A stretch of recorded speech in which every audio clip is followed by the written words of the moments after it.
वाले बैठे, आ तो गुरुओं की मंडी लगी है। ध्यान देना, ऐसे गुरुओं से सतर्क रहना। वो सच्चा गुरु नहीं जो शिष्य का धन लेने की चेष्टा करता हो। वो सच्चा गुरु नहीं जो बड़े और छोटे में अंतर देखता हो। वो सच्चा गुरु नहीं जो गरीब और अमीर में अंतर देखता हो। अरे सच्चा गुरु तो वो है, वो शिष्य से लेता नहीं बल्कि शिष्य को हमेशा देता रहता।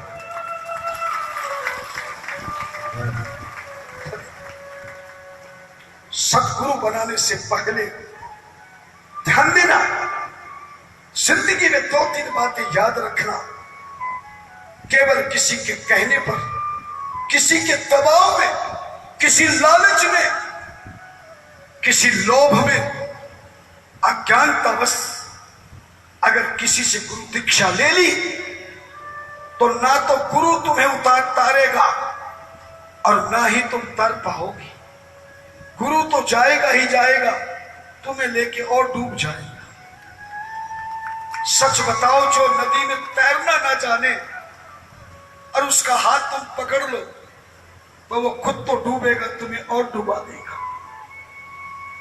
सतगुरु बनाने से पहले ध्यान दे, जिसकी वाणी में मिठास हो, जिसकी वाणी में ज्ञान हो, जिसको अपने शिष्यों का ध्यान हो, जिसको धर्म कर्म का ज्ञान हो, जो सही रास्ते पे चलाने वाला हो, जिसको धन की कोई इच्छा ना हो, जिसको सम्मान की कोई इच्छा ना हो, केवल वो अपने भक्तों को, अपने शिष्यों को धर्म के मार्ग पर चलाकर ज्ञान देकर जो जीवन के उद्धार का भाव रखता हो, ऐसे व्यक्ति को सच्चा गुरु कहे।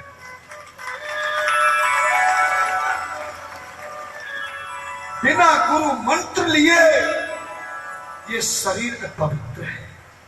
एक बात का और ध्यान रखना, शिक्षा गुरु तो कितने भी बनाए जा सकते हैं, लेकिन गुरु मंत्र लेने वाला जिंदगी में एक ही गुरु बनता है।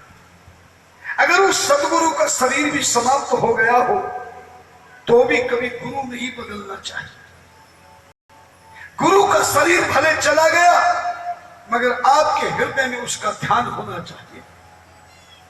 ध्यान देना, सतगुरु कभी ना बदले। जिससे एक बार गुरु मंत्र ले लिया, तुम्हें वो गुरु मिले या ना मिले, आपसे बात करे या ना करे, कभी जिंदगी में दूसरा गुरु नहीं बदलना चाहिए। कई लोग लालच में, लोभ में कई लोगों से मंत्र ले लेते हैं। ऐसे व्यक्ति नराधम कहलाते हैं, राक्षस कहलाते हैं, जीवन में नरकगामी कहलाते हैं।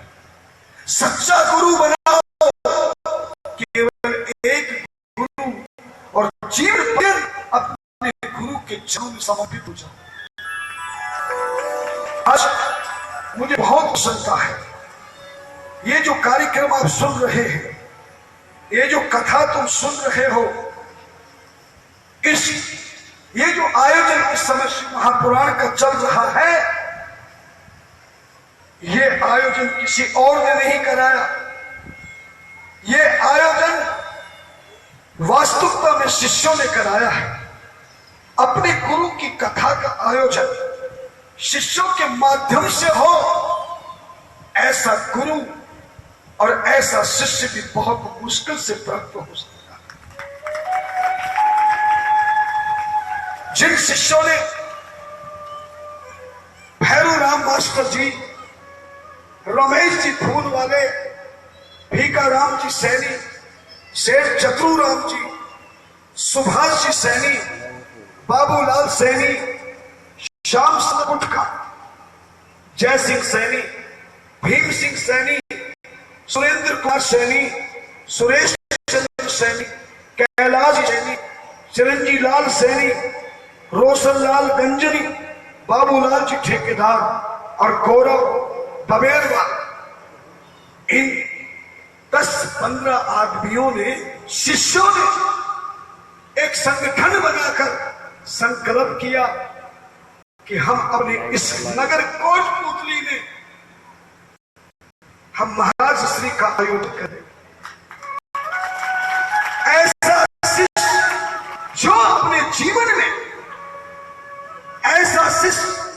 ऐसे शिष्य जो अपने गुरु के आयोजन की भावना रखता हो, इस कलिकाल में ऐसे शिष्य भी बहुत कम मिलते हैं। ऐसे शिष्य बन जाए तो जीवन में गुरु का जीवन भी धन्य होता है और धर्म का प्रचार भी होता है। इन्हीं शिष्यों ने हमारे मुख्य यजमान बंशी राम जी और उनकी धर्म पत्नी केसरी देवी जी, हमारे मुख्य यजमान भीका राम और उनकी धर्म पत्नी अनार देवी, उनके छोटे भाई रमेश चंद्र, उनकी पत्नी इंदिरा देवी, वीरेंद्र कुमार पत्नी ज्योति देवी, हरीश की पत्नी सुमन देवी, सोनू पत्नी सोनम देवी और जयसिंह पत्नी सरिता देवी। ऐसे शिष्यों के माध्यम से गुरु की सेवा और ऐसे मुख्य यजमान परिवार मिले।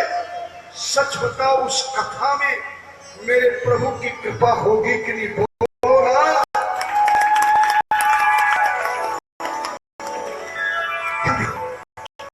गुरु के प्रति स्वागत से जाए, शादी हो जाए, बेटा हो जाए, बेटी, अरे ये गुरु का काम नहीं है। अरे गुरु से तो लेना है तो गुरु से तो केवल एक ही चीज मांगो, हे गुरुदेव बस तुम्हारी कृपा मिल जाए। सच मानो, गुरु सच्चे गुरु की कृपा मिल जाए, आशीर्वाद मिल जाए, फिर क्या दुनिया का कोई काम रुक सकता है क्या? बोलो ना। लेकिन एक बात का ध्यान रखना, जिसको गुरु बनाओ समर्पण हो जाओ। जीवन में दूसरा गुरु नहीं बनाना है। मैं राजस्थान में कथा करने गया, गुरु शिष्य का प्रसंग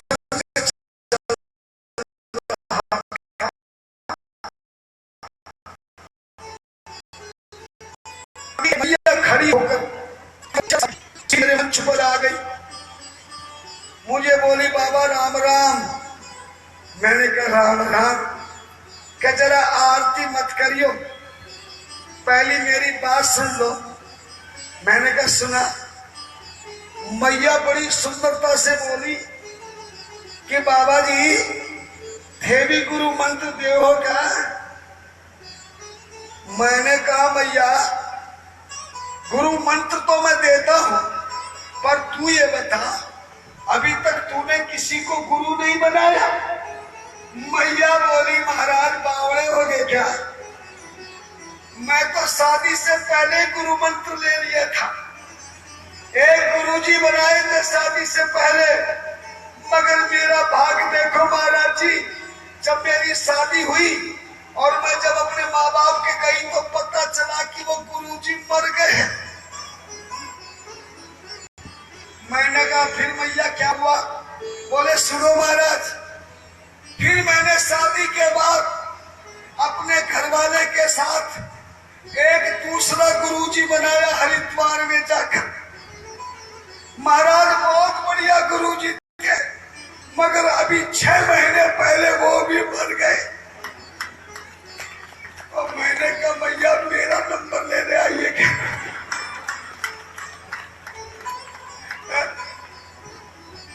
अब तुम मेरा नंबर लेने आइए क्या? मुझे तो माफ करो। सतगुरु केवल एक बनाया जाता है, और जिसको सतगुरु बनाओ उसके चरणों में झुक जाओ, समर्पित हो जाओ, वो अपने आप तुम्हारे संकटों को दूर करेगा,